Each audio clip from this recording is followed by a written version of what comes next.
زندگی شروع کیسے ہوتی ہے؟ یہ ایک ایسا سوال ہے جس نے ہمیشہ سے ہی انسان کو سوچنے پر مجبور کیا ہے۔ آج ہم اسی ناقابل یقین سفر کو سمجھنے کی کوشش کریں گے جو فرٹیلائزیشن کے ایک لمحے سے شروع ہوتا ہے اور ایک مکمل منفرد انسان کی بنیاد رکھتا ہے۔ یہ وہ کہانی ہے جو ہم سب کی مشترکہ میراث ہے۔ ذرا سوچئے، یہ کتنی حیران کن بات ہے۔ ایک واحد خلیہ جسے آنکھ سے دیکھا بھی نہیں جا سکتا، اس میں وہ تمام معلومات کیسے محفوظ ہوتی ہیں جس سے ایک جیتا جاگتا انسان بنتا ہے؟ آنکھوں کے رنگ سے لے کر شخصیت کی خصوصیات تک۔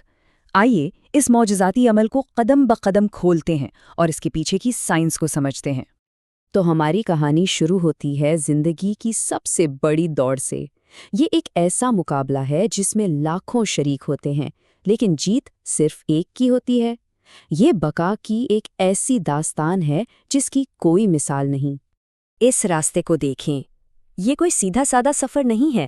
سب سے پہلے تو سپرم کو سروکس کے دفاعی نظام سے بچ کر نکلنا ہوتا ہے، پھر اسے رحم کے بڑے اور اکثر مشکل ماحول میں خود کو زندہ رکھنا پڑتا ہے۔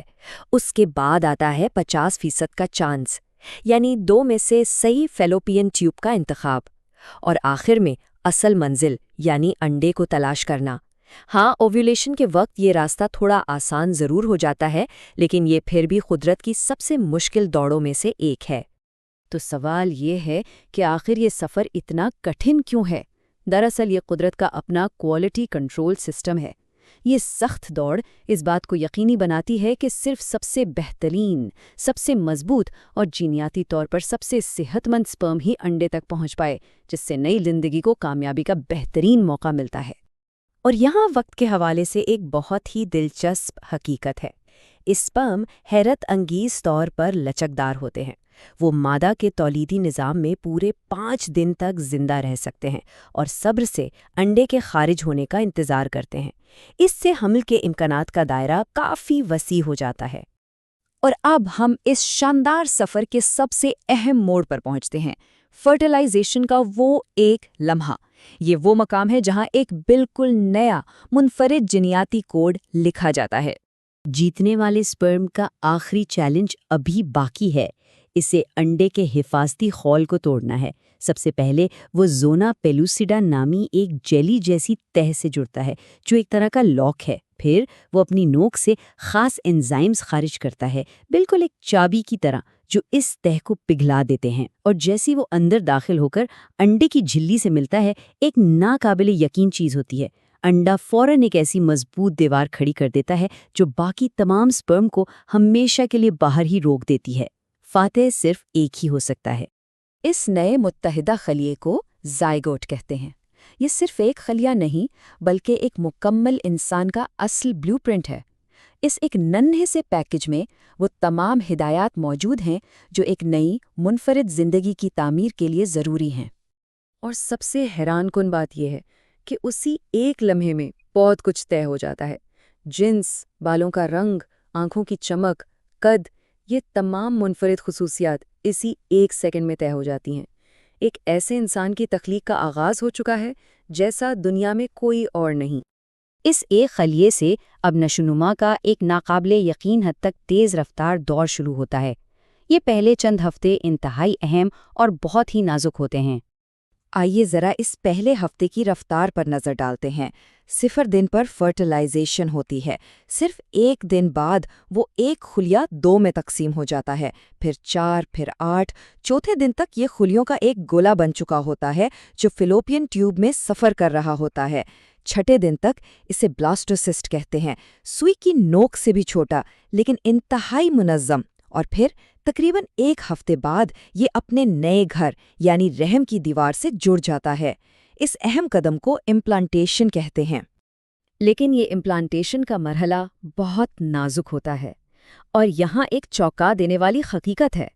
تمام فرٹیلائزڈ انڈوں میں سے صرف 20 سے 30% ہی کامیابی سے اس مرحلے تک پہنچ پاتے ہیں۔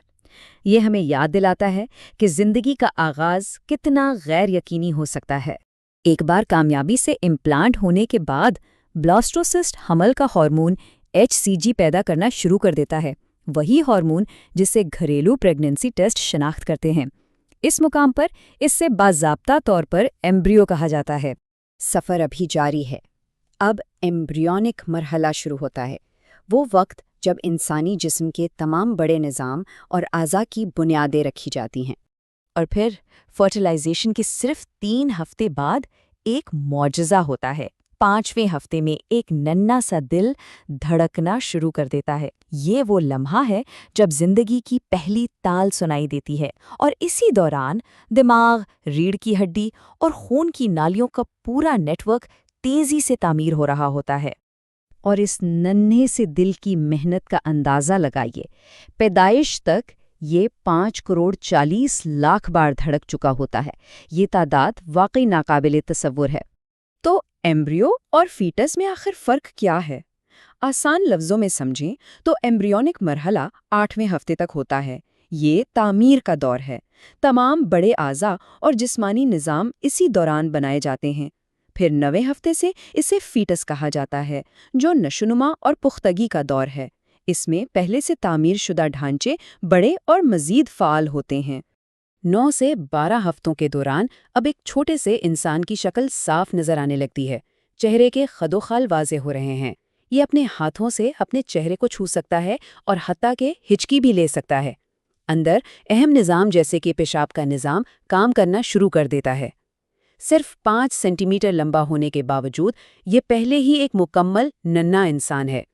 تو ایک ناممکن دوڑ سے لے کر ایک دھڑکتے ہوئے دل تک، اور پھر ایک مکمل انسان کی بنیاد تک کا یہ سفر، یہ درستگی، لچک اور بقا کی ایک شاندار داستان ہے۔